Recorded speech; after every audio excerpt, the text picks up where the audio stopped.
ಮೊಸಳೆ ಹೊಸಹಳ್ಳಿ ದುರಂತದಲ್ಲಿ ಸಾವಿನ ಸಂಖ್ಯೆ 9 ಇದ್ದಿದ್ದು ಈಗ 10 ಆಗಿದೆ. ಸಾವಿನ ಸಂಖ್ಯೆ 10ಕ್ಕೆ ಏರಿಕೆ ಆಗಿದೆ. ಗಣೇಶ ದುರಂತದಲ್ಲಿ ಗಾಯಗೊಂಡಿದ್ದ ಮತ್ತೋರ್ವ ವ್ಯಕ್ತಿ ಸಾವು.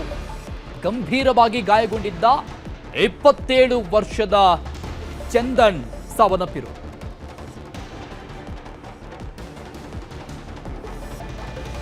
ವರ್ಷದ ಚಂದನ್ ಸಾವನ್ನಪ್ಪಿರೋದು 9 ಇತ್ತು ಇಲ್ಲಿವರೆಗೂ ಕೂಡ. ಈತನು ಕೂಡ ಚಂದನ್ ಬಹಳಷ್ಟು ಗಂಭೀರವಾಗಿ ಗಾಯಗೊಂಡು ಆಸ್ಪತ್ರೆಯಲ್ಲಿ ಚಿಕಿತ್ಸೆನ ಪಡಿತಾ ಇದ್ದ. ಐಸಿಯುನಲ್ಲಿ ಚಿಕಿತ್ಸೆ ಪಡಿತಾ ಇದ್ದಂತ ಚಂದನ್ ಸಾವನ್ನಪ್ಪಿದ. ಹಾಸನದ ಶಿವಯ್ಯನ ಕೊಪ್ಪಲು ಗ್ರಾಮದ ಯುವಕ ಚಂದನ್ ಟ್ರಕ್ ಹತ್ತಿದ್ರಿಂದ ತೀವ್ರವಾಗಿ ರಕ್ತಸ್ರಾವಾಗಿತ್ತು, ಕರುಳು ಡ್ಯಾಮೇಜ್ ಆಗಿತ್ತು. ಐಸಿಯುನಲ್ಲಿ ನಿರಂತರವಾಗಿ ಟ್ರೀಟ್ಮೆಂಟ್ ನೀಡಲಾಗ್ತಾ ಇತ್ತು. ಬಟ್ ವಿಧಿ ಕೈ ಕೊಟ್ಟಿದೆ, ಅಲ್ಲಿ ಕೂಡ ಉಳಿಸ್ಕೊಳ್ಳೋಕೆ ಆಗಿಲ್ಲ. ಹಾಸನದ ಶಿವಯ್ಯನ ಕೊಪ್ಪಲು ಗ್ರಾಮದ ಯುವಕ ಚಂದನ್ 9 ಜನ ಸ್ಪಾಟ್ ಔಟ್ ಆಗಿತ್ತು. ಓರ್ವ ಐಸಿಯುನಲ್ಲಿ ಟ್ರೀಟ್ಮೆಂಟ್ ಅನ್ನು ತೆಗೆದುಕೊಳ್ತಾ ಇದ್ದಂಥ ವ್ಯಕ್ತಿ ಚಂದನ್ ಇದೇ ಆಕ್ಸಿಡೆಂಟ್ ನಲ್ಲಿ ಬಹಳಷ್ಟು ಗಂಭೀರವಾಗಿ ಗಾಯಗೊಂಡಿದ್ದ. ನೋಡಿ, ಕರುಳೇ ಡ್ಯಾಮೇಜ್ ಆಗಿತ್ತು. ಇಡೀ ಟ್ರಕ್ ಈತನ ಮೇಲೂ ಕೂಡ ಹತ್ತಿ ಇಳಿದಿತ್ತು.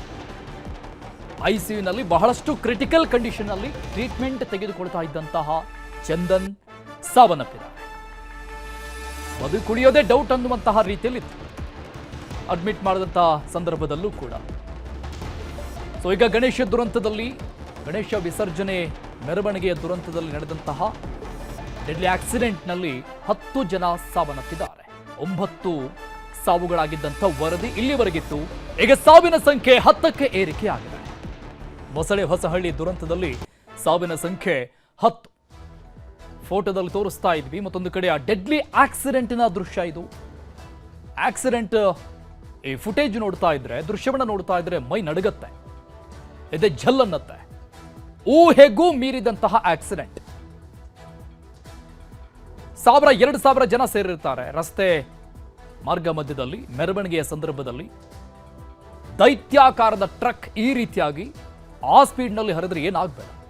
ಈ ದುರಂತದಲ್ಲಿ ಸಾವನ್ನಪ್ಪಿರುವಂತಹ ಮತ್ತೋರ್ವ ವ್ಯಕ್ತಿ ಫೋಟೋ.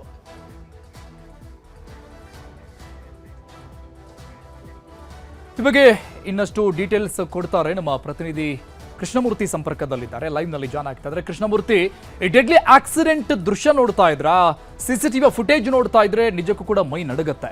ಈ ಆಕ್ಸಿಡೆಂಟ್ ನಲ್ಲಿ ಯಾರಾದ್ರೂ ಬದುಕುಳಿದ್ರೆ ಅದು ಒಂದ್ ರೀತಿ ಪವಾಡ ಅಂತ ಹೇಳ್ಬಹುದು, ಮರು ಜೀವ ಅಂತ ಹೇಳ್ಬಹುದು. ಬಟ್ ಈ ಚಂದನಂತ ವ್ಯಕ್ತಿ ಜೀವನದಲ್ಲಿ ಅದು ಸುಳ್ಳಾಗಿದೆ. ಈಗ ಉಳಿದಂತಹ ಬಹಳಷ್ಟು ಕ್ರಿಟಿಕಲ್ ಆಗಿರುವಂತಹ ಸ್ಥಿತಿಯಲ್ಲಿ ಎಷ್ಟು ಜನ ಇದ್ದಾರೆ, ಏನ್ ಡೀಟೇಲ್ಸ್ ಇದೆ? ಅರುಣ್, ನಿನ್ನೆ ರಾತ್ರಿ 7:40 ಸಂದರ್ಭಕ್ಕೆ ಒಂದು ಘೋರ ಘಟನೆ ಹಾಸನದ ಇತಿಹಾಸದಲ್ಲಿ ಕಪ್ಪು ಚುಕ್ಕಿಯಾಗಿ ಉಳಿಯುವಂಥ ಘಟನೆ ನಡೆದು ಹೋಗಿತ್ತು. ಇವತ್ತಿಗೂ ಕೂಡ ಅದರ ಸಾವಿನ ಸಂಖ್ಯೆ ಏರಿಕೆಯಾಗಿದೆ. ನಿನ್ನೆ ರಾತ್ರಿವರೆಗೂ ಕೂಡ 9 ಜನರ ಸಾವಾಗಿತ್ತು. ಇವತ್ತು ಮತ್ತೊಬ್ಬ ಚಂದನ್ ಎಂಬಂಥ ಯುವಕ, 25 ವರ್ಷದ ಯುವಕ ಸಾವಾಗೋದ್ರ ಮುಖಾಂತರವಾಗಿ 10ಕ್ಕೆ ಅದರ ಸಂಖ್ಯೆ ಏರಿಕೆಯಾಗಿದೆ. ನಿನ್ನೆ ಆ ಭೀಕರವಾದಂತಹ ಘಟನೆಯನ್ನು ನಾವು ದೃಶ್ಯಾವಳಿಗಳಲ್ಲಿ ಕೂಡ ಕಂಡಿದ್ವಿ. ಏನು ಟ್ರಕ್ ಒಂದು ಹೊಳೆನರಸೀಪುರ ಕಡೆಗೆ ಹಾಸನದಿಂದ ಹೋಗ್ತಾ ಇತ್ತು. ಈ ಟ್ರಕ್ನ ಚಾಲಕನ ಅಜಾಗರೂಕತೆಯಿಂದಾಗಿ ಅಲ್ಲಿ ಮೆರವಣಿಗೆಯಲ್ಲಿ ಭಾಗಿಯಾಗಿದ್ದಂತಹ ಸುಮಾರು ಸಾವಿರಾರು ಯುವಕರು ಮೆರವಣಿಗೆಯಲ್ಲಿ ಭಾಗಿಯಾಗಿದ್ದರು. ಆ ಯುವಕರ ಮೇಲೆ ಲಾರಿ ಹರಿದ ಪರಿಣಾಮವಾಗಿ ಸ್ಥಳದಲ್ಲೇ 4 ದುರ್ಮರಣವನ್ನು ಒಪ್ಪಿದ್ರು. ಮತ್ತು 5 ಹಾಸನದಲ್ಲಿ ನಿನ್ನೆ ರಾತ್ರಿ ಆಸ್ಪತ್ರೆಗೆ ಚಿಕಿತ್ಸೆಗೆ ಎಂದು ಕರ್ಕೊಂಡು ಬಂದಾಗ ಹಾಸನದ ಹಿಮ್ಸ್ ಆಸ್ಪತ್ರೆಯಲ್ಲಿ ಅವರು ಸಾವನ್ನಪ್ಪಿದ್ರು. ಆದರೆ ಇವತ್ತು ಮತ್ತೊಬ್ಬ, ಅಂದರೆ ಹಾಸನ ತಾಲೂಕಿನ ಶಿವಯ್ಯನ ಕೊಪ್ಪಲು ಎಂಬಂತಹ ಗ್ರಾಮದ ಚಂದನ್ ಎಂಬಂಥ ಮೊಸಳೆ ಹೊಸಳ್ಳಿಯಲ್ಲಿ ನಿನ್ನೆ ಗಣಪತಿ ವಿಸರ್ಜನೆ ಮಾಡಲಿಕ್ಕೆ ಹೋದಂಥ ಸಂದರ್ಭದಲ್ಲಿ DJ ನೃತ್ಯಕ್ಕೆ ಭಾಗಿಯಾಗಿರ್ತಾನೆ. ಈ ನೃತ್ಯದ ಸಂದರ್ಭದಲ್ಲಿ ನೃತ್ಯ ಮಾಡ್ತಿದ್ದ ಸಂದರ್ಭದಲ್ಲಿ ಏಕಾಏಕಿಯಾಗಿ ಆ ದೃಶ್ಯಗಳಲ್ಲಿ ನೋಡಿದಂತಹ ಟ್ರಕ್ ಡಿಕ್ಕಿ ಹೊಡೆದಂಥ ಪರಿಣಾಮವಾಗಿ ಆತನ ತಲೆಗೆ ತೀವ್ರವಾದಂತಹ ಪೆಟ್ಟು ಬಿದ್ದಿರುತ್ತೆ. ವೈದ್ಯರು ಕೂಡ ಆತ ಬದುಕೋದು ಡೌಟ್ ಎಂಬಂತಹ ಮಾಹಿತಿಯನ್ನು ನಿನ್ನೆ ಅಧಿಕಾರಿಗಳು ಕೂಡ ಕೊಟ್ಟಿದ್ದರು. ಆದರೆ ಇವತ್ತಿಗೂ ಕೂಡ ಆತನ ಡೆತ್ತನ್ನು ಕನ್ಫರ್ಮ್ ಮಾಡಿರಲಿಲ್ಲ. ಇವತ್ತು ಸಂಜೆ ವೇಳೆಗೆ ಆತ ಸಾವನ್ನಪ್ಪಿರ್ತಕ್ಕಂಥ ವಿಚಾರವನ್ನು ಅಧಿಕೃತವಾಗಿ ದೃಢೀಕರಿಸಿದ್ದಾರೆ. ಹಾಸನ ಹಿಮ್ಸ್ನಲ್ಲಿ ಚಿಕಿತ್ಸೆಯನ್ನು ಕೂಡ ಅವನಿಗೆ ICUನಲ್ಲಿ ಚಿಕಿತ್ಸೆಯನ್ನು ಕೊಡಲಾಗಿತ್ತು. ಬ್ರೈನ್ ಡೆಡ್ ಆಗಿದ್ದರಿಂದಾಗಿ ಆತ ಈಗ ಮೃತವನ್ನು ಹೊಂದಿದ್ದಾನೆ ಎಂಬಂಥ ಮಾಹಿತಿಯನ್ನು ಹಿಮ್ಸ್ನ ವೈದ್ಯರು ಈಗ ಕೊಡ್ತಿರ್ತಕ್ಕಂಥದ್ದು. ಇವತ್ತು ಏನು ಮೃತವನ್ನು ಹೊಂದಿದ್ದಂತಹ 9 ಜನರ ಅಂತ್ಯಕ್ರಿಯೆಗೂ ಕೂಡ ಅವರ ಮನೆಗಳಲ್ಲಿ ನಡೀತು. ಆದರೆ ಎಲ್ಲ ಮನೆಗಳಲ್ಲೂ ಕೂಡ ನೀರವ ಮೌನ ಮತ್ತು ಎಲ್ಲ ಗ್ರಾಮಗಳಲ್ಲೂ ಕೂಡ ಸ್ಮಶಾನ ಮೌನ ಇದ್ದಿದ್ದನ್ನು ನಾವು ಕೂಡ ಕಾಣ್ತಿದ್ವಿ. ಸುಮಾರು 15ರಿಂದ ಸುಮಾರು 25 ವರ್ಷದ ಯುವಕರೇ ಹೆಚ್ಚಾಗಿ ಇದ್ದಿದ್ದರಿಂದಾಗಿ ಮನೆಯವರ ಆಕ್ರಂದನ ಕೂಡ ಮುಗಿಲು ಮುಟ್ಟಿತ್ತು. ತಮ್ಮ ಮನೆಗೆ ಆಧಾರ ಸ್ತಂಭವಾಗಿ ಇದ್ದಂತಹ ಯುವಕರನ್ನ ಕಳೆದುಕೊಂಡು ಮುಂದಿನ ಜೀವನಕ್ಕೆ ಅವರೇ ಜೀವನೋಪಾಯವಾಗಿ ನಮ್ಮನ್ನು ಸಾಕ್ತಾರೆ ಎಂಬ ನಂಬಿಕೆನ ಇಟ್ಕೊಂಡಂತಹ ಪೋಷಕರು ತಮ್ಮ ಮನೆಯ ಮಕ್ಕಳನ್ನ ಕೂಡ ಕಳೆದುಕೊಂಡು ಇವತ್ತು 15ಕ್ಕಿಂತ ಹೆಚ್ಚಿನ ಗಾಯಾಳುಗಳನ್ನ ಗಂಭೀರವಾಗಿ ಗಾಯಗೊಂಡಂತರನ್ನ ಆಸ್ಪತ್ರೆಗೆ ಅಡ್ಮಿಟ್ ಮಾಡಲಾಗಿದೆ. ಅವರ ಸಿಚುವೇಶನ್ ಹೇಗಿದೆ? ಅದರಲ್ಲಿ ಎಷ್ಟು ಜನ ತುಂಬಾ ಕ್ರಿಟಿಕಲ್ ಆಗಿದ್ದಾರೆ ಅನ್ನೋ ಮಾಹಿತಿ ಇದೆ? ಅರುಣ್, ಈಗ ಹಾಸನದ ಹಿಮ್ಸ್ನಲ್ಲೇ 15ಕ್ಕೂ ಹೆಚ್ಚು ಗಾಯಾಳುಗಳನ್ನು ಚಿಕಿತ್ಸೆ ಕೊಡಲಾಗ್ತಿದೆ. ಅದರಲ್ಲಿ 2 ರಿಂದ 3 ಜನಕ್ಕೆ ತೀವ್ರ ನಿಗಾದ ಘಟಕದಲ್ಲಿ ಇಟ್ಟು ಅವರಿಗೆ ಚಿಕಿತ್ಸೆನ ಕೊಡಲಾಗಿದೆ. ಅವರ ಸ್ಥಿತಿ ಚಿಂತಾಜನಕ ಆಗಿದೆ ಎಂಬಂಥ ಮಾಹಿತಿಯನ್ನು ಈಗ ಸರ್ಕಾರಿ ಅಧಿಕಾರಿಗಳು, ಹಾಸನದ ಹಿಮ್ಸ್ ಅಧಿಕಾರಿಗಳು ನೀಡ್ತಾ ಇದ್ದಾರೆ. ಅದಲ್ಲದೆ ಖಾಸಗಿ ಆಸ್ಪತ್ರೆಯಲ್ಲೂ ಕೂಡ 8 ರಿಂದ 9 ಗಾಯಾಳುಗಳನ್ನು ಚಿಕಿತ್ಸೆ ಮಾಡಲಾಗ್ತಿದೆ. ಹಾಸನದಲ್ಲಿರ್ತಕ್ಕಂಥ ಬೇರೆ ಬೇರೆ ಖಾಸಗಿ ಆಸ್ಪತ್ರೆಗಳಿಗೆ ಚಿಕಿತ್ಸೆಯನ್ನು ಮುಂದುವರಿಸಿದ್ದಾರೆ. ಅವರ ಪೋಷಕರ ಒಪ್ಪಿಗೆ ಮೇರೆಗೆ ಹಾಸನದ ಹಿಮ್ಸ್ನಿಂದ ಅವರನ್ನು ಖಾಸಗಿ ಆಸ್ಪತ್ರೆಗೆ ರವಾನೆ ಮಾಡಿದೆ. ಒಟ್ಟು 25ಕ್ಕೂ ಹೆಚ್ಚು ಜನರು ಗಾಯಾಳುಗಳಾಗಿದ್ದು ಆ ಗಾಯಾಳುಗಳಿಗೆ ಈಗ ಚಿಕಿತ್ಸೆ ನೀಡಿದೆ. ಅದರಲ್ಲಿ ಸುಮಾರು 18 ರಿಂದ 19 ಜನ ಪ್ರಾಣಕ್ಕೆ ಯಾವುದೇ ರೀತಿಯಾದಂಥ ತೊಂದರೆ ಇಲ್ಲ. ಆದರೆ ಯುವಕರೇನು ಮೊಸಳೆ ಹೊಸಳಿರ್ತಕ್ಕಂಥ ಸರ್ಕಾರಿ ಇಂಜಿನಿಯರಿಂಗ್ ಕಾಲೇಜ್ ಆಗಿರ್ಬೋದು ಮತ್ತು ಪಾಲಿಟೆಕ್ನಿಕ್ ಕಾಲೇಜ್ ಆಗಿರ್ಬೋದು ಮತ್ತು ಹಾಸನಕ್ಕೆ ಬಂದು ವಿದ್ಯಾಭ್ಯಾಸ ಮಾಡ್ತಿರ್ತಕ್ಕಂಥ ಪ್ರಥಮ PUC ಓದ್ತಿದ್ದಂಥ ವಿದ್ಯಾರ್ಥಿಗಳಾಗಿರ್ಬೋದು, ಇವರೆಲ್ಲರೂ ಕೂಡ ಅಲ್ಲಿ ಏನು ಮೆರವಣಿಗೆಯಲ್ಲಿ ಭಾಗಿಯಾಗಿದ್ದರು. ಆ ಮೆರವಣಿಗೆಯಲ್ಲಿ ಭಾಗಿಯಾಗಿದ್ದಂಥ ಯುವಕರಿಗೆ ಗಾಯಗಳು ಹೆಚ್ಚಾಗಿರೋದ್ರಿಂದ ಅವರ ಕೆಲವರಿಗೆ ಮೇಜರ್ ಆಗಿ ಅಂದರೆ ಕಾಲುಗಳೇ ಕಟ್ಟಾಗಿರ್ತಕ್ಕಂಥದ್ದು ನಾವೀಗ ಗಮನಿಸಿದ್ದೀವಿ. ಕೆಲವರಿಗೆ ಕೈ ಶಾಶ್ವತವಾಗಿ ಅಂಗಾಂಗ ವೈಫಲ್ಯ ಆಗೋದಂಥದ್ದು ಕೂಡ ನಾವು ಗಮನಿಸಿದ್ದೀವಿ. ಆದರೆ ಯುವ ವಯಸ್ಸಿನದಾಗಿರ್ತಕ್ಕಂಥ ಯುವಕರು ಈ ರೀತಿಯಾದಂತಹ ಪರಿಸ್ಥಿತಿಯನ್ನು ಅನುಭವಿಸುವಂತಹ ಘೋರ ಘಟನೆ ಹಾಸನದಲ್ಲಿ ನಡೆದಿದ್ದು ನಿಜಕ್ಕೂ ದುರಂತ ಅಂತಾನೆ ಹೇಳ್ಬೋದು. ಅರುಣ್, ಥ್ಯಾಂಕ್ ಯು ಕೃಷ್ಣಮೂರ್ತಿ ಡೀಟೇಲ್ಸ್ಗೆ. ಮೊಸಳೆ ಹೊಸಹಳ್ಳಿಯಲ್ಲಿ ಗಣೇಶ ಮೆರವಣಿಗೆ ದುರಂತದ ಹಿನ್ನೆಲೆಯಲ್ಲಿ ರಾಜ್ಯ ಸರ್ಕಾರದಿಂದ ಪರಿಹಾರ ಘೋಷಣೆ ಆಗಿದೆ. 5 ಲಕ್ಷ ರೂಪಾಯಿ ರಾಜ್ಯ ಸರ್ಕಾರದಿಂದ ಘೋಷಣೆ ಆಗಿರೋದು. ಇದರ ಜೊತೆಗೆ ಕೇಂದ್ರದಿಂದಲೂ ಕೂಡ 2 ಲಕ್ಷ ಪರಿಹಾರವನ್ನ ಘೋಷಿಸಲಾಗಿದೆ. ಆದರೆ ಈಗ ಪರಿಹಾರ ಹೆಚ್ಚಳ ಮಾಡಬೇಕು ಅಂತ ಮಾಜಿ ಪ್ರಧಾನಿ ಆಗ್ರಹವನ್ನ ವ್ಯಕ್ತಪಡಿಸಿದ್ದಾರೆ. 10 ಲಕ್ಷ ರೂಪಾಯಿ ಪರಿಹಾರವನ್ನ ಕೊಡಬೇಕು ಅಟ್ಲೀಸ್ಟ್ ಅಂತ ಸರ್ಕಾರಕ್ಕೆ ಒತ್ತಾಯ ಕೇಳಿ ಬರ್ತಾ ಇದೆ. HDD ಅವರು ಭೇಟಿ ಕೊಟ್ಟ ನಂತರದಲ್ಲಿ, ಗಾಯಾಳುಗಳ ವಿಚಾರಣೆ ನಂತರದಲ್ಲಿ ಈ ಬಗ್ಗೆ ಮಾತನಾಡಿದ್ರು. 10 ಲಕ್ಷ ಕೊಡಬೇಕು ಅಂತ ಹೇಳಿ ಜಿಲ್ಲಾ ಉಸ್ತುವಾರಿ ಸಚಿವ ಕೃಷ್ಣ ಬೈರೇಗೌಡ ಸ್ಥಳ ಪರಿಶೀಲನೆ ಮಾಡಿದ್ರು. ಅಧಿಕಾರಿಗಳು ಸ್ಥಳೀಯರಿಂದ ಮಾಹಿತಿಯನ್ನ ಪಡೆದುಕೊಂಡಿದ್ದಾರೆ. ಸಚಿವರು ಮೃತರ ಕುಟುಂಬಸ್ಥರಿಗೆ ಸಾಂತ್ವನ ಹೇಳಿದ್ದಾರೆ. ಎಲ್ಲ ನಾಯಕರು, ವಿಪಕ್ಷದವರು ಬಂದಿದ್ರು ಮತ್ತು ಸರ್ಕಾರದಿಂದಲೂ ಕೂಡ ಸಚಿವರು ಬಂದಿದ್ರು. ಜಿಲ್ಲಾ ಉಸ್ತುವಾರಿ ಸಚಿವ ಆಗಿರುವಂತಹ ಕೃಷ್ಣ ಬೈರೇಗೌಡರು ಕೂಡ ಸ್ಥಳಕ್ಕೆ ಬಂದು ಪರಿಶೀಲನೆ ಮಾಡಿ ಏನಾಗಿದೆ, ಯಾರ್ಯಾರ ಸ್ಥಿತಿ ಹೇಗಿದೆ ಅಂತ ಅಧಿಕಾರಿಗಳು ಮತ್ತು ಸ್ಥಳೀಯರಿಂದ ಒಂದಿಷ್ಟು ಮಾಹಿತಿಗಳನ್ನು ಪಡೆದುಕೊಂಡು ಹೋಗಿದ್ದಾರೆ. ಈ ಡೆಡ್ಲಿ ಆಕ್ಸಿಡೆಂಟ್ ದುರಂತದ ವಿಚಾರಕ್ಕೆ ಸಂಬಂಧಪಟ್ಟಂಗೆ ರಾಜಕೀಯ ನಾಯಕರು ಏನು ಹೇಳಿದ್ರು?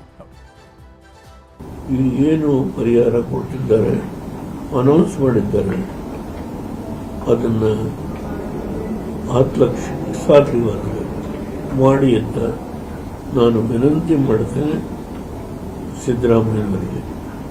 ಗಣೇಶನ ಹಬ್ಬದಲ್ಲಿ ಈ ಥರ ದುರ್ಘಟನೆ ಆಗಿರ್ತಕ್ಕಂಥದ್ದು ಅದು ಭಾಳ ನೋವಿನ ಸಂಗತಿ.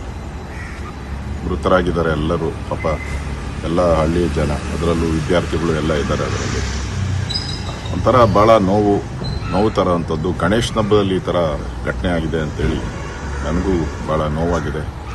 ನಾನು ಕೂಡ ಮಾತಾಡ್ತೀನಿ, 10 ಲಕ್ಷ ರೂಪಾಯಿ ಪರಿಹಾರ ಕೊಟ್ಟರೆ ಏನು ಡಿಮ್ಯಾಂಡ್ ಏನೂ ಅಲ್ಲ. ಈ ಸಂದರ್ಭದಲ್ಲಿ, ಆ ನೋವಿನ ಸಂದರ್ಭದಲ್ಲಿ ಬಡವರು ಇದ್ದಾರೆ, ಹಳ್ಳಿ ಜನ, ಅದಕ್ಕೋಸ್ಕರ ಹಳ್ಳಿ ಜನ ಇದ್ದಾರೆ. 10 ಲಕ್ಷ ರೂಪಾಯಿ ಪರಿಹಾರ ಕೊಟ್ಟರೆ ಒಳ್ಳೇದಂತ ನಾನು ಸಲಹೆಯನ್ನು ಕೊಡ್ತೀನಿ. ನಾನು ಇವತ್ತು ಈ ಘಟನೆಗೆ ಆಮೇಲೆ ನಾವು ಮಾತಾಡೋಣ. ಘಟನೆ ಯಾರು ತಪ್ಪು ಮಾಡಿ ಈ ಕುಟುಂಬನ ನೆಮ್ಮದಿ ಮಾಡಬೇಕಾದ್ರೆ ಮುಖ್ಯಮಂತ್ರಿಗಳಿಗೆ ನಾನು ಮನವಿ ಮಾಡೋದಿಷ್ಟೇ, ಕನಿಷ್ಠ 20 ಲಕ್ಷ ರೂಪಾಯಿ ಪರಿಹಾರ ಕೊಡಿ. ನಾನು ರಾತ್ರಿ ಒಂದು 15-20 ಕೊಡಿ ಅಂತ ಹೇಳಿದ್ದೆ. ಇದು ನೋಡಿದ ಮೇಲೆ ಕಣ್ಣಿಂದ ನಮ್ಮಂತ ಯಾರಿಗೂ ಬೇಡ ಈ ಜೀವನ, ಇಂಥ ಶಿಕ್ಷೆ ಕೊಡೋ ದೇವರು. ಇವತ್ತು ಕನಿಷ್ಠ 20 ಲಕ್ಷ ಕೊಡಿ. ಎಲ್ಲೆಲ್ಲೋ ತಿಂದು ತೇಗ್ತಾವ್ರೆ. 5 ಲಕ್ಷ ಕೊಟ್ಟರೆ ಏನು ಮಾಡ್ತಾರೆ? ನಾವು ಹೇಳಿದ ಮೇಲೆ 5 ಲಕ್ಷ ಕೊಟ್ಟವ್ರೆ. 20 ಲಕ್ಷ ಕೊಡಬೇಕು ಅಂತ ನಾನು ಜಿಲ್ಲಾ ಉಸ್ತುವಾರಿ ಸಚಿವರಿಗೂ ಹೇಳ್ತೀನಿ, ಮತ್ತು ಮುಖ್ಯಮಂತ್ರಿಗಳ ಗಮನಕ್ಕೂ ತರ್ತೀನಿ. ನಾನು ಎಲ್ಲ ಕೃಷ್ಣ ಬೈರೇಗೌಡನಿಗೆ ಬೆಳಿಗ್ಗೆ ಹೋಗಿ ಅವನ್ನೆಲ್ಲ ಭೇಟಿ ಮಾಡಿ ಪರಿಹಾರ ಘೋಷಣೆ ಮಾಡುವಂತ ಹೇಳಿದ್ದೇನೆ. ಸರ್ಕಾರ ಆಕ್ಸಿಡೆಂಟ್ ಆದವರಿಗೆ 5 ಲಕ್ಷಗಳನ್ನ ಕೊಡ್ತೀವಿ, ಗೊತ್ತಾಯ್ತಾ? ಸತ್ತದವರಿಗೆ, ಆಕಸ್ಮಿಕವಾಗಿ ಸತ್ತದವರಿಗೆ 2 ಲಕ್ಷ ಕೊಡ್ತೀವಿ. ಇವ್ರಿಗೂ ಕೂಡ 5 ಲಕ್ಷ ರೂಪಾಯಿ ಅನೌನ್ಸ್ ಮಾಡಿ. ಎಲ್ಲ ಆರ್ಥಿಕವಾಗಿ ಹಿಂದುಳಿದವ್ರೆ ಅಂತಲೇ ಕೊಡೋದು ಪರಿಹಾರನ. ಈಗ ಒಬ್ರು ಕೊಡಕ್ ಬರಲ್ಲ, ಇದು ನಾಟ್ ಎ ಕ್ವಶನ್ ಆಫ್ ಒಬ್ಬರಿಗೆ ಕೊಡೋದು ಇನ್ನೊಬ್ಬರಿಗೆ ಕೊಡದೇ ಇರಬೇಕಂಗ. ಇದು ಎಲ್ಲ ರಾಜಕೀಯ ನಾಯಕರು ಮಾತನಾಡಿರುವುದನ್ನ ಕೇಳಿಸಿಕೊಂಡು ಸಿಎಂ ಸಿದ್ದರಾಮಯ್ಯನವರು ಸೇರಿದಂಗೆ ಎಲ್ಲ ನಾಯಕರು ಆಗಿರುವಂತಹ ದುರ್ಘಟನೆಯನ್ನ ಖಂಡಿಸಿದ್ದಾರೆ. ಅಂದ್ರೆ ಅದಕ್ಕೆ ಸಂತಾಪವನ್ನ ವ್ಯಕ್ತಪಡಿಸಿದ್ದಾರೆ. ಆದ್ರೆ ಇದನ್ನು ಹೊರತುಪಡಿಸಿದಂಗೆ ಈ ಒಂದು ದುರ್ಘಟನೆಯ ನಂತರದಲ್ಲಿ ಒಂದಿಷ್ಟು ರಾಜಕೀಯ ಬೆಳವಣಿಗೆಗಳಾಗ್ತಾ ಇದೆ ಪರಿಹಾರದ ವಿಚಾರದಲ್ಲಿ. ಹೇಗೆ ಅನ್ನೋದನ್ನ ನೋಡ್ತಾ ಹೋಗೋಣ. ಗಣೇಶ ದುರಂತ ನಡೀತಾ ಇದ್ದ ಹಾಗೆ ಪರಿಹಾರ ಘೋಷಣೆ ಮಾಡಿತು ರಾಜ್ಯ ಸರ್ಕಾರ. ವಿಚಾರ ಗೊತ್ತಾಗ್ತಾ ಇದ್ದಂಗೆ ನಾನು ಕೃಷ್ಣ ಬೈರೇಗೌಡ ಅವರಿಗೆ ತಿಳಿಸಿದೆ. ಅಂದ್ರೆ ಜಿಲ್ಲಾ ಉಸ್ತುವಾರಿ ಸಚಿವರು ಅವರಿಗೆ ಮಾಹಿತಿಯನ್ನು ಕೊಟ್ಟೆ. ಅವ್ರು ಹೋಗಿ ಅಲ್ಲಿ ಏನೇನು ಬೇಕು ಎಲ್ಲ ಕ್ರಮಗಳನ್ನು ತೆಗೆದುಕೊಳ್ಳೋದಕ್ಕೆ ಸೂಚನೆ ಕೊಟ್ಟೆ ಅಂತ ಸಿಎಂ ಹೇಳಿರೋದನ್ನ ಕೇಳಿಸ್ಕೊಂಡ್ರೆ, ಸಾಮಾನ್ಯವಾಗಿ ಈ ರೀತಿಯ ಘಟನೆ ನಡೆದಾಗ ಸ್ಪಂದನೆ ಕೊಡಬೇಕಾಗುತ್ತೆ. ಸರ್ಕಾರದ ನಮ್ಮ ನಾಳುವಂತಹ ನಾಯಕರ ಅದು ಕರ್ತವ್ಯ ಆಗಿರುತ್ತೆ. ಆ ರೀತಿಯಾಗಿ ಸರ್ಕಾರ ತೀರ್ಮಾನವನ್ನು ತೆಗೆದುಕೊಳ್ತು. ನಿನ್ನೆ ರಾತ್ರಿಗೆ ಪರಿಹಾರ ಮತ್ತು ಚಿಕಿತ್ಸೆಗೆ ಏನ್ ಬೇಕೋ ಆ ಎಲ್ಲ ಬಗ್ಗೆ ಸಿಎಂ ಮಾಹಿತಿಯನ್ನ ಪಡೆದುಕೊಂಡಿದ್ದಾರೆ. ಜೊತೆಗೆ ಅಧಿಕಾರಿಗಳು ಸೇರಿದಂಗೆ ಜಿಲ್ಲಾ ಉಸ್ತುವಾರಿ ಸಚಿವರುಗಳು ಕೂಡ ಮಾಹಿತಿಯನ್ನ ಸಿಎಂ ಸಿದ್ದರಾಮಯ್ಯವರು ಕೊಟ್ಟರು. ಇದೀಗ ಪರಿಹಾರ ಹೆಚ್ಚಳ ಆಗಬೇಕು ಅಂತ ವಿಪಕ್ಷಗಳು ಆಗ್ರಹವನ್ನ ವ್ಯಕ್ತಪಡಿಸ್ತಾ ಇದೆ. ಒಂದ್ ಕಡೆ ಜೆಡಿಎಸ್ ಮತ್ತೊಂದ್ ಕಡೆ ಬಿಜೆಪಿ ನಾಯಕರು ಮಾತನಾಡಿರೋದನ್ನ ಕೇಳಿಸ್ಕೊಂಡ್ವಿ. ಇಷ್ಟು ಕೊಟ್ರೆ ಸಾಲೋದಿಲ್ಲ, 5 ಲಕ್ಷ ರಾಜ್ಯ ಸರ್ಕಾರದಿಂದ ಪರಿಹಾರವನ್ನ ಘೋಷಣೆ ಮಾಡಲಾಗಿದೆ. ಆದ್ರೆ ಆ ಸ್ಥಳದಲ್ಲಿ ಆಗಿರುವಂತಹ ದುರ್ಘಟನೆಯನ್ನ ನೋಡಿದಾಗ, ಆ ಸಾವನ್ನಪ್ಪಿರುವಂತವರ ಹಿನ್ನೆಲೆಯನ್ನ ಕೇಳಿದಾಗ ಇದ್ಯಾವುದೂ ಕೂಡ ಸಾಲೋದಿಲ್ಲ. ಇಂಥ ಸಂದರ್ಭದಲ್ಲಿ ಆ ಕುಟುಂಬಗಳ ಜೊತೆಗೆ ನಾವು ನಿಲ್ಬೇಕಾಗಿದೆ. ಸೊ ಹಾಗಾಗಿ ಈ ಪರಿಹಾರದ ಮೊತ್ತವನ್ನ ಜಾಸ್ತಿ ಮಾಡಬೇಕು ಅನ್ನೋದು ವಿಪಕ್ಷದ ನಾಯಕರ ಕೂಗಾಗಿದೆ. ಮೃತರ ಕುಟುಂಬಗಳ ಹಿತದೃಷ್ಟಿಯಿಂದ ಸರ್ಕಾರಕ್ಕೆ ಒತ್ತಡವನ್ನ ಹಾಕ್ತಾ ಇದ್ದೀವಿ. ಇದೇನು ಡಿಮ್ಯಾಂಡ್ ಅಲ್ಲ. ಇಂಥ ಸಂದರ್ಭದಲ್ಲಿ ಆ ಬಡ ಕುಟುಂಬಗಳ ಜೊತೆಗೆ ನಾವು ನೀವೆಲ್ಲರೂ ಕೂಡ ನಿಂತ್ಕೊಳ್ಬೇಕಾಗಿದೆ. ಸರ್ಕಾರಕ್ಕೆ ನಮ್ಮ ಕಿವಿ ಮಾತು ಅನ್ನುವಂಥ ರೀತಿಯಲ್ಲಿ ಸರ್ಕಾರಕ್ಕೆ ಸಲಹೆಗಳನ್ನ ವಿಪಕ್ಷದವರು ಕೊಡ್ತಾ ಇದ್ದಾರೆ. ಸೊ ಈ ರೀತಿಯಾಗಿ ಪರಿಹಾರ ಪಾಲಿಟಿಕ್ಸ್ ನಡೀತಾ ಇದೆ. ಇನ್ನು ಪರಿಹಾರವನ್ನ ಯಾವ ಕಾರಣಕ್ಕಾಗಿ ಜಾಸ್ತಿ ಮಾಡಬೇಕು ಅನ್ನೋದಕ್ಕೂ ಕೂಡ ಒಂದಿಷ್ಟು ಪಾಯಿಂಟ್ಸ್ಗಳು ಸಿಗ್ತಾ ಇದೆ. ಸಾವನ್ನಪ್ಪಿರುವುದು ಬಹುತೇಕ ಎಂಜಿನಿಯರಿಂಗ್ ವಿದ್ಯಾರ್ಥಿಗಳಾಗಿದ್ದಾರೆ. ಹಾಸ್ಟೆಲ್ನಲ್ಲಿದ್ದು ಓದ್ತಾ ಇದ್ದಂತಹ ಬಿಇ ವ್ಯಾಸಂಗ ಮಾಡ್ತಾ ಇದ್ದಂತಹ ವಿದ್ಯಾರ್ಥಿಗಳೆಲ್ಲರೂ ಕೂಡ ಹಳ್ಳಿಗಳಿಂದ ಬಂದು ಸರ್ಕಾರಿ ಕಾಲೇಜಿನಲ್ಲಿ ಬಿಇ ಶಿಕ್ಷಣ ಪಡಿತಾ ಇದ್ರು. ಸರ್ಕಾರಿ ಕಾಲೇಜಿನ ಸ್ಟೂಡೆಂಟ್ಸ್ ಆಗಿದ್ರು. ಹಾಸ್ಟೆಲ್ನಲ್ಲಿ ಇದ್ದು ಓದ್ತಾ ಇದ್ದಂತಹ ವಿದ್ಯಾರ್ಥಿಗಳು, ಮನೆಗೆ ಆಸರಿ ಆಗಬೇಕಾಗಿದ್ದಂತಹ ವಿದ್ಯಾರ್ಥಿಗಳು. ಈ ದುರ್ಘಟನೆಯಲ್ಲಿ ಮಕ್ಕಳನ್ನ ಕಳೆದುಕೊಂಡವರ ಸ್ಥಿತಿ ಕೂಡ ಚೆನ್ನಾಗಿಲ್ಲ. ಬಹಳಷ್ಟು ತೀರಾ ಕಡು ಬಡತನದಲ್ಲಿ ಇದ್ದಂತಹ ಪೋಷಕರು ತಮ್ಮ ಮಕ್ಕಳಿಗೆ ಅಂಥ ಸ್ಥಿತಿಯಲ್ಲೂ ಕೂಡ ಒಂದು ಉತ್ತಮ ಶಿಕ್ಷಣವನ್ನು ಕೊಡಿಸುವಂಥ ಕೆಲಸ ಮಾಡ್ತಾ ಇದ್ರು. ಈಗ ಇದ್ದೊಬ್ಬೊಬ್ಬ ಮಕ್ಕಳನ್ನು ಕಳೆದುಕೊಂಡು ಅವರ ಸ್ಥಿತಿ ಹೇಳ್ತಿರೋದಾಗ್ಬಿಟ್ಟಿದೆ. ಸಿಂಗಲ್ ಚೈಲ್ಡ್ ಪೇರೆಂಟ್ಸ್ಗಳೇ ಸಿಕ್ಕಾಪಟ್ಟೆ ಜನ ಇದ್ದಾರೆ. ಅಂದರೆ ಒಬ್ಬನೇ ಮಗ ಇರುವಂಥವರ ಪೋಷಕರೇನಿದ್ದಾರೆ ಅಂಥವರೂ ಕೂಡ ಸುಮಾರು ಜನ ಇದ್ದಾರೆ. ಕೂಲಿನಾಲಿ ಮಾಡಿ ವಿದ್ಯಾವಂತರನ್ನಾಗಿ ಮಾಡೋದಕ್ಕೆ ಹರಸಾಹಸ ಪಟ್ಟಂತಹ ಅನೇಕ ಕುಟುಂಬಗಳಿದ್ದಾವೆ. 10 ಜನ ಸಾವನ್ನಪ್ಪಿರೋದು ಈ ದುರ್ಘಟನೆಯಲ್ಲಿ. 10 ಜನರು ಕೂಡ ಸ್ಟೂಡೆಂಟ್ಸ್ ಆಗಿದ್ದಾರೆ. ಬಹುತೇಕ ಈ ಬಿಇ ವ್ಯಾಸಂಗ ಮಾಡ್ತಾ ಇರುವಂತಹ ಸ್ಟೂಡೆಂಟ್ಸ್ ಆಗಿದ್ದಾರೆ. ಹಳ್ಳಿಗಳಿಂದ ಬಂದು ಹಾಸನದಲ್ಲಿ ಸರ್ಕಾರಿ ಕಾಲೇಜಿನಲ್ಲಿ ಓದುತ್ತಾ ಇದ್ದಂತಹ ವಿದ್ಯಾರ್ಥಿಗಳು. ಈಗ ಮಕ್ಕಳು ಇಲ್ಲದೆ ಹೆತ್ತವರ ಬದುಕು ಬರಡಾಗುವ ಆತಂಕ ಸಹಜವಾಗಿದ್ದೇ ಇರುತ್ತೆ. ಅವರ ಮೇಲೆ ಆಸರಿಯಾಗಿರ್ತಾರೆ ಪೋಷಕರು. ಕೂಲಿನಾಲಿ ಮಾಡಿ ಮಕ್ಕಳು ಇನ್ನೇನು ಇಂಜಿನಿಯರಿಂಗ್ ಮುಗಿದ ನಂತರದಲ್ಲಿ ಫ್ಯಾಮಿಲಿಗೆ ಆಸರೆ ಆಗ್ತಾರೆ, ನಮ್ಮ ಕುಟುಂಬವನ್ನು ಚೆನ್ನಾಗಿ ನೋಡ್ಕೊಳ್ತಾರೆ ಅನ್ನುವಂಥ ಅನೇಕ ಕನಸುಗಳನ್ನು ಕಟ್ಟಿಕೊಂಡಂತಹ ಆ ತಂದೆ ತಾಯಿಗಳಿಗೆ ಎಂತಹ ಸ್ಥಿತಿ ಬಂದಿರಬಾರದು. ಆದರೆ ಗಣೇಶ ದುರಂತ ಏನು ನಡೀತು, ಇಲ್ಲಿ ವಿದ್ಯಾರ್ಥಿಗಳ ಟಾರ್ಗೆಟ್ ಆಗ್ಬಿಟ್ರ ಈ ಮೆರವಣಿಗೆಯ ಸಂದರ್ಭದಲ್ಲಿ ಎನ್ನುವ ಒಂದು ಸಹಜ ನೋವಿನ ವಿಚಾರ ಎಲ್ಲರನ್ನೂ ಕೂಡ ಕಾಡ್ತಾ ಇದೆ. ಮೊಸಳೆ ಹೊಸಹಳ್ಳಿಯಲ್ಲಿ ಸರ್ಕಾರಿ ಎಂಜಿನಿಯರಿಂಗ್ ಕಾಲೇಜ್ ಇದೆ. ಆ ಕಾಲೇಜಿನಲ್ಲಿ ಓದ್ತಾ ಇದ್ದಂತಹ ವಿದ್ಯಾರ್ಥಿಗಳು ಇವರೆಲ್ಲರೂ ಕೂಡ ರಾಜ್ಯದ ಹಲವಾರು ಜಿಲ್ಲೆಗಳಿಂದ ಬಂದು ಇಲ್ಲಿ ಬದುಕನ್ನ ರೂಪಿಸಿಕೊಳ್ಳೋದಕ್ಕೆ ಮುಂದಾಗಿದ್ರು. ಈ ಎಲ್ಲ ಬಿಇ ಸ್ಟೂಡೆಂಟ್ಸ್ಗಳು ಬೇರೆ ಬೇರೆ ಜಿಲ್ಲೆಯಿಂದಲೂ ಬಹಳಷ್ಟು ಜನ ಬಂದಿದ್ದಾರೆ. ಕಾಲೇಜು ಪಕ್ಕದಲ್ಲೇ ಗಣೇಶ ಆಚರಣೆ ನಡೀತಾ ಇತ್ತು. ಈ ಹಿನ್ನೆಲೆಯಲ್ಲಿ ವಿದ್ಯಾರ್ಥಿಗಳು ಈ ಆಚರಣೆಯಲ್ಲಿ ಭಾಗಿಯಾಗ್ತಾ ಇದ್ರು. ಇದು ಇವತ್ತಲ್ಲ, ಕಳೆದ 35 ವರ್ಷಗಳಿಂದಲೂ ಕೂಡ ಈ ಕಾಲೇಜಿನಲ್ಲಿ, ಈ ಹಾಸ್ಟೆಲ್ನಲ್ಲಿ ಬಂದು ಇರುವಂತಹ ಎಲ್ಲ ವಿದ್ಯಾರ್ಥಿಗಳು ಈ ಸಂದರ್ಭದಲ್ಲಿ ಗಣೇಶ ಮೆರವಣಿಗೆ ನಡೀತಾ ಇತ್ತು. ಪ್ರತಿ ವರ್ಷ ಬಂದು ಭಾಗಿಯಾಗ್ತಾ ಇದ್ರು. ಈ ವರ್ಷವೂ ಕೂಡ ಅದೇ ಆಗಿತ್ತು. ಗಣೇಶ ವಿಸರ್ಜನೆ ಬಳಿಕ ಆಯೋಜನೆಗೊಂಡಿದ್ದ ಆರ್ಕೆಸ್ಟ್ರಾ ಮತ್ತು ಮೆರವಣಿಗೆಯ ಸಂದರ್ಭ ಮತ್ತು ಡಿಜೆ ಏನು ಆಯೋಜನೆ ಮಾಡಲಾಗಿತ್ತು, ಅದಕ್ಕೆ ಸಹಜವಾಗಿ ಎಲ್ಲರೂ ಕೂಡ ಯೂತ್ಸ್ ಆಗಿದ್ರು, ಯುವಕರಾಗಿದ್ರು. ಆ ಒಂದು ಹುಮ್ಮಸ್ಸಿರುತ್ತೆ, ಅಲ್ಲಿ ಹೋಗಿ ನಾವು ಪಾಲ್ಗೊಳ್ಳಬೇಕು, ನೋಡಬೇಕು ಅಂತ. ಡಿಜೆ ಸೌಂಡ್ಗೆ ಹೆಜ್ಜೆ ಹಾಕುವಾಗ ಈ ಘನಘೋರ ದುರಂತ ಎಲ್ಲರಿಗೂ ಬಂದು ಅಪ್ಪಳಿಸಿದೆ. ಸೊ ಹಾಗಾದ್ರೆ ಈ ಖುಷಿಯ ಸಂದರ್ಭದಲ್ಲಿ ಆ ಡೆಡ್ಲಿ ಆಕ್ಸಿಡೆಂಟ್ ಆಗಿದ್ದಾದ್ರೂ ಹೇಗೆ, ಅಪಘಾತ ನಡೆದಿದ್ದು ಹೇಗೆ ಅನ್ನುವ ಡೀಟೇಲ್ಸ್ ಕೊಡ್ತಾ ಹೋಗ್ತೀವಿ. ಟ್ರಕ್ ಚಾಲಕ ಯಾರು? ಭುವನೇಶ್ ಆತನ ಹೆಸರು. ನೋಡಿ, ಈತ ಕುಡಿದು ಚಾಲನೆ ಮಾಡ್ತಾ ಇದ್ದ ಆ ಟ್ರಕ್ ಅನ್ನ, ಚಿಕ್ಕ ಪುಟ್ಟ ಟ್ರಕ್ ಅಲ್ಲ, ಅದು ದೊಡ್ಡ ಟ್ರಕ್, ಕುಡಿದು ಚಾಲನೆ ಮಾಡ್ತಾ ಇದ್ದ. ಮೊಸಳೆ ಹೊಸಹಳ್ಳಿ ಗ್ರಾಮಕ್ಕೆ ಬರುವ ಮುನ್ನಾನೇ ಆಕ್ಸಿಡೆಂಟ್ ಆಗಿತ್ತು. ಈ ಡೆಡ್ಲಿ ಆಕ್ಸಿಡೆಂಟ್ ದೃಶ್ಯ ನಿಮಗೆ ತೋರಿಸ್ತಾ ಇದ್ವಿ. ಇದಕ್ಕೂ ಮೊದಲಿಗೆನೆ ಆತ ಒಂದು ಆಟೋಗೆ ಗುದ್ದಿದ್ದ. ಕಿತ್ತಾನೆ ಗಡಿ ಬಳಿ ಆಟೋಗೆ ಈತ ಲಾರಿನ ಡಿಕ್ಕಿ ಮಾಡಿ ಬಂದಿದ್ದ. ಅಲ್ಲೊಂದು ಆಕ್ಸಿಡೆಂಟ್ ಮಾಡಿ ಅಲ್ಲಿಂದ ಎಸ್ಕೇಪ್ ಆಗೋದಕ್ಕೆ ಆ ಗಾಬರಿಯಲ್ಲಿ ಈ ಟ್ರಕ್ ಅನ್ನು ಓಡಿಸ್ತಾ ಇದ್ದ ಸ್ಪೀಡ್ ಆಗಿ. ಎಲ್ಲಿ ಬಂದು ಅವರು ಹಿಡ್ಕೊಂಡ್ಬಿಡ್ತಾರೋ ನನ್ನ ಅಂತ ಬಂದು ಹಿಡ್ಕೊಂಡ್ಬಿಟ್ಟು ಕೇಸ್ ಮಾಡ್ತಾರೋ ಅಥವಾ ಹೊಡೆದ್ ಬಿಡ್ತಾರೋ, ಅಲ್ಲಿಂದ ತಪ್ಪಿಸ್ಕೊಂಡು ಹೋದ್ರೆ ಸಾಕು ಅನ್ನುವಂತಹ ರೀತಿಯಲ್ಲಿ ಈತ ಗಾಬರಿಯಲ್ಲಿ ಟ್ರಕ್ ಅನ್ನು ಓಡಿಸ್ಕೊಂಡು ಬರ್ತಾ ಇದ್ದ. ಈ ಆಟೋ ಗುದ್ದಿದ ನಂತರದಲ್ಲಿ ಆಟೋದವರಿಂದ ತಪ್ಪಿಸಿಕೊಳ್ಳೋದಕ್ಕೆ ಅತಿ ವೇಗವಾಗಿ ಚಾಲನೆ ಮಾಡ್ತಾ ಇದ್ದ. ಬಹಳಷ್ಟು ಸ್ಪೀಡ್ ಆಗಿ ಅಲ್ಲಿಂದ ಎಸ್ಕೇಪ್ ಆಗೋದಕ್ಕೆ ಮುಂದಾಗಿದ್ದ. ಗಾಬರಿಯಲ್ಲಿ ಚಾಲನೆ ಮಾಡ್ತಾ ಇದ್ದಂತಹ ಭುವನೇಶ್ ಮತ್ತೆ ಬೈಕ್ಗೆ ಡಿಕ್ಕಿ ಹೊಡಿಸ್ತಾನೆ. ಈ ಮೆರವಣಿಗೆ ನಡೀತಾ ಇತ್ತು. 2-ವೇ ಲೈನ್ ಇದೆ ಅಲ್ಲಿ, ಒಂದು ಕಡೆ ಹೋಗೋ ಗಾಡಿ ಮತ್ತೊಂದು ಕಡೆ ಬರೋ ಗಾಡಿ. ಬಟ್ ಮೆರವಣಿಗೆ ಇದೆ ಅನ್ನೋ ಕಾರಣಕ್ಕಾಗಿ ಒಂದು ಲೈನ್ ಅನ್ನ ಪೊಲೀಸರು ಮುನ್ನೆಚ್ಚರಿಕೆ ಕ್ರಮಗಳನ್ನು ತೆಗೆದುಕೊಂಡು ಬ್ಯಾರಿಕೇಡ್ ಹಾಕಿ 1-ವೇದಲ್ಲೇ ಎರಡೂ ಕಡೆ ಗಾಡಿಗಳನ್ನು ಓಡೋದಕ್ಕೆ ಬಿಟ್ಟಿದ್ರು. ಒಂದು ರೋಡನ್ನ ಸಂಪೂರ್ಣವಾಗಿ ಮೆರವಣಿಗೆಗಾಗಿ ಕೊಟ್ಟಿದ್ರು. ಅಲ್ಲಿ ಬೈಕ್ಗೆ ಡಿಕ್ಕಿ ಹೊಡಿಸ್ತಾನೆ. ಮತ್ತೆ ಬೈಕ್ಗೆ ಡಿಕ್ಕಿ ಹೊಡಿತಾ ಇದ್ದ ಹಾಗೆ ಬಲಕ್ಕೆ ಆ ಲಾರಿ ಸ್ಟೇರಿಂಗ್ ಅನ್ನ ತಿರುಗಿಸ್ತಾನೆ ಜೋರಾಗಿ, ಅದೇ ಸ್ಪೀಡ್ನಲ್ಲಿ. ಎಲ್ಲಿ ಆ ಡಿಕ್ಕಿ ಹೊಡೆದಂತ ಬೈಕ್ ಆ ಬೆಕ್ಕು ಒಂದು 6-7 ಫೀಟ್ನಷ್ಟು ಮುಂದಕ್ಕೆ ಹೋಗಿ ಬೀಳುತ್ತೆ. ಮತ್ತೆ ಸ್ಟ್ರೈಟ್ ಆಗಿ ಹೋಗ್ಬಿಟ್ರೆ ಅದೇ ಬೈಕ್ ಮೇಲೆ ಎಲ್ಲಿ ನಾನು ಲಾರಿ ಹತ್ತಿಸ್ಬಿಡ್ತೀನೋ ಅನ್ನೋ ಗಾಬರಿಯಲ್ಲಿ ಈತ ರೈಟಿಗೆ ಬಲಕ್ಕೆ ತಿರುಗಿಸ್ಬಿಡ್ತಾನೆ. ಆದ್ರೆ ಬಲಗಡೆಗೆ ಡಿವೈಡರ್ ಇರುತ್ತೆ, ಹೈವೇ ಮಧ್ಯದಲ್ಲಿ ಡಿವೈಡರ್ ಇರುತ್ತೆ, ಆಲ್ಮೋಸ್ಟ್ 1 ಫೀಟ್ ಇರುತ್ತೆ. ಆ ಡಿವೈಡರ್ ಹತ್ತಿ ಬಲಗಡೆಗೆ ಟ್ರಕ್ ಬರೋದು. ಹಾಗಾದ್ರೆ ಈ ಭುವನೇಶ್ ಟ್ರಕ್ ಡ್ರೈವರ್ ಯಾರು ಅನ್ನೋ ಡೀಟೇಲ್ಸ್ ಅನ್ನು ಕೊಡ್ತಾ ಹೋಗ್ತೀವಿ. ಮೊಸಳೆ ಹೊಸಹಳ್ಳಿಯಲ್ಲಿ ಅಪಘಾತಕ್ಕೆ ಕಾರಣ ಆಗಿರುವಂತ ವ್ಯಕ್ತಿ ಡ್ರೈವರ್, ಆತನ ಫೋಟೋ ನೀವು ನೋಡ್ತಾ ಇದ್ದೀರಿ. ಟ್ರಕ್ ಚಾಲನೆ ಮಾಡ್ತಾ ಇದ್ದಂತ ವ್ಯಕ್ತಿ ಹೆಸರು ಭುವನೇಶ್, ಚಾಲಕನ ಹೆಸರು ಭುವನೇಶ್. ಕಂಠಪೂರ್ತಿ ಕುಡಿದು ಚಾಲನೆ ಮಾಡ್ತಾ ಇದ್ದ ಬಗ್ಗೆ ಸಂಶಯ ವ್ಯಕ್ತವಾಗಿದೆ. ನೋಡಿ, ಬೆಳಗ್ಗೆ ರಾತ್ರಿ ಆಗಿರುವಂತಹ ಘಟನೆ ಏನಿದೆ, ಇತ್ತ ಕಂಠಪೂರ್ತಿ ಕುಡಿದು ಲಾರಿ ಓಡಿಸ್ತಾ ಇದ್ದನ್ನುವಂತ ಅನುಮಾನ ವ್ಯಕ್ತವಾಗಿದೆ. ಈಗ ವಿಧಿವಿಜ್ಞಾನ ವರದಿ ಬಂದ ಬಳಿಕ ಈ ಬಗ್ಗೆ ಅಧಿಕೃತವಾದಂಥ ಮಾಹಿತಿ ಬರುತ್ತೆ. ಈತನನ್ನ ಎಲ್ಲ ರೀತಿಯಲ್ಲೂ ಕೂಡ ಚೆಕ್ ಅನ್ನ ಮಾಡಲಾಗಿದೆ. ಜನರಿಂದ ಹಲ್ಲೆ ಬಳಿಕ ಗಾಯಗೊಂಡು ಈತನು ಕೂಡ ಈಗ ಆಸ್ಪತ್ರೆಯಲ್ಲಿ ಟ್ರೀಟ್ಮೆಂಟ್ ಪಡಿತಾ ಇದ್ದಾನೆ. ಈ ಆಕ್ಸಿಡೆಂಟ್ ಆಗ್ತಾ ಇದ್ದಂಗೆನೆ ಆ ಗುಂಪಲ್ಲಿರುವಂತಹ ಜನರೆಲ್ಲರೂ ಕೂಡ ಸಾರ್ವಜನಿಕರು ಈತನನ್ನ ಹಿಡಿದು ಸರಿಯಾಗಿ ಹೊಡಿತಾರೆ, ಥಳಿಸ್ತಾರೆ. ಸೊ ಈತನು ಕೂಡ ಈಗ ಟ್ರೀಟ್ಮೆಂಟ್ ಪಡಿತಾ ಇದ್ದಾನೆ. ಹಾಸನದಿಂದ ಈತನ ಹುಟ್ಟೂರಾಗಿರುವಂತಹ ಕಟ್ಟೆ ಬೆಳಗುಳಿಗೆ ಈ ಟ್ರಕ್ ಅನ್ನ ತೆಗೆದುಕೊಂಡು ಈತ ಹೋಗ್ತಾ ಇದ್ದ. ಹಾಸನದಿಂದ ಹೋಗ್ತಾ ಇದ್ದಂಥ ಸಂದರ್ಭದಲ್ಲಿ ಮೊದಲಿಗೆನೆ ಒಂದು ಆಟೋಗೆ ಡಿಕ್ಕಿ ಆಗುತ್ತೆ. ಆಟೋದಿಂದ ತಪ್ಪಿಸಿಕೊಳ್ಳೋದಕ್ಕೆ ಹೋಗಿ ಅಲ್ಲಿಂದ ಬೈಕಿಗೆ ಡಿಕ್ಕಿ ಆಗುತ್ತೆ. ಬೈಕಿಂದ ಈ ರೀತಿಯಾಗಿ ಮೆರವಣಿಗೆಯ ನಿರತರಾಗಿದ್ದಂಥ ಎಲ್ಲರ ಮೇಲೆ, ಸಾರ್ವಜನಿಕರ ಮೇಲೆ ಟ್ರಕ್ ಅನ್ನು ಹರಿಸಿರುವಂಥದ್ದು.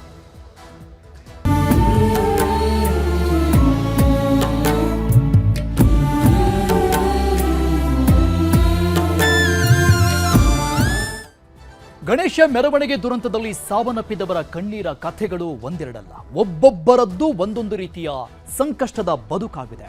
ನೋಡಿ, ಹುಟ್ಟಿದ ದಿನ ಅಮ್ಮನಿಗೆ ಕರೆ ಮಾಡಿ ಹೋಗಿದ್ದಂಥ ಯುವಕ ಮಸಣ ಸೇರಿದಂತಹ ದಾರುಣ ಘಟನೆ, ಕಣ್ಣೀರ ಕಥೆ.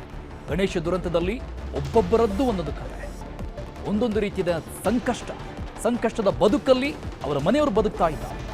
ಮಕ್ಕಳನ್ನ ಕಳೆದುಕೊಂಡವರ ಆಕ್ರಂದನ ಸಹಜವಾಗಿ ಮುಗಿಲು ಮುಟ್ಟಿದೆ.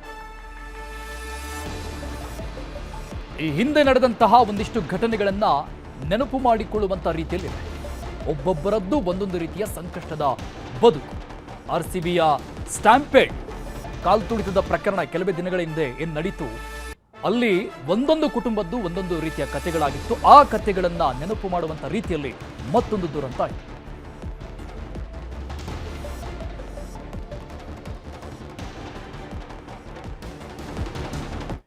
ಈ ದುರಂತಕ್ಕೆ ಬಲಿಯಾಗಿರುವಂಥದ್ದು 10 ಜನ.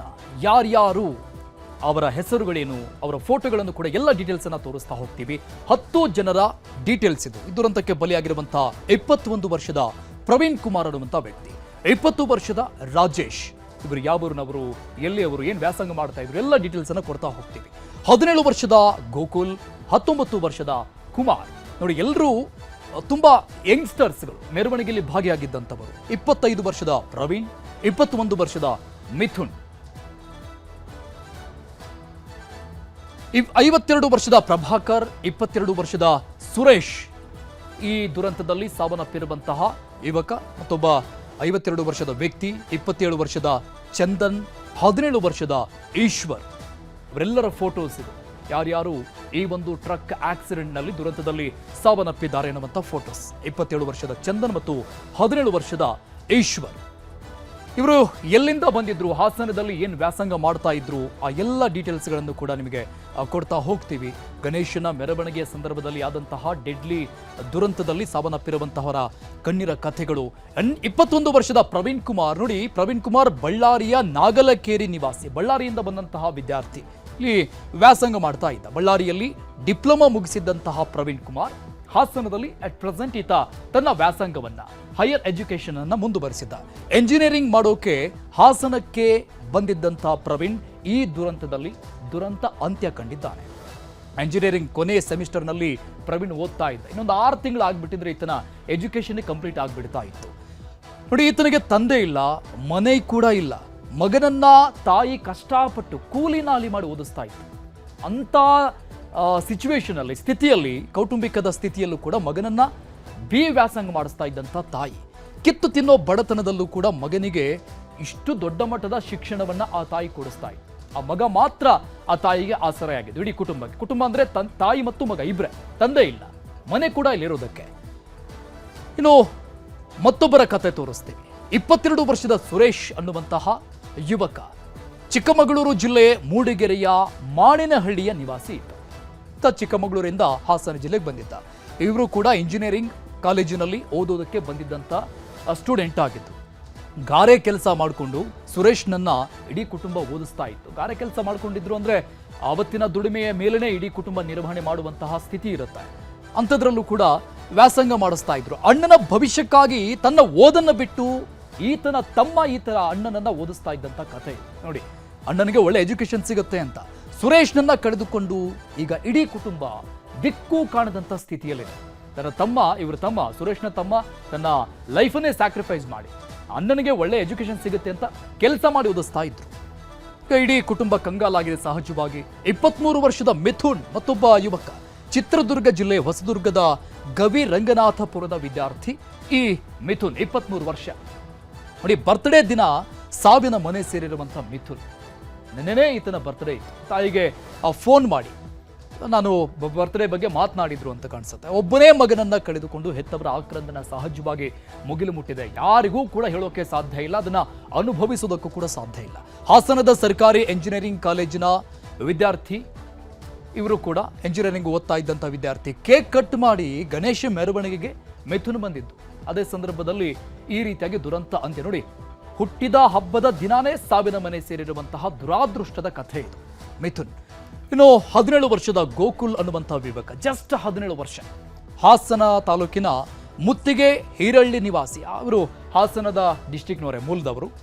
ಚನ್ನರಾಯಪಟ್ಟಣದಲ್ಲಿ ಪ್ರಥಮ PUCಯನ್ನ ಓದ್ತಾ ಇದ್ದಂತಹ ವಿದ್ಯಾರ್ಥಿ, ಫಸ್ಟ್ PU ವಿದ್ಯಾರ್ಥಿ.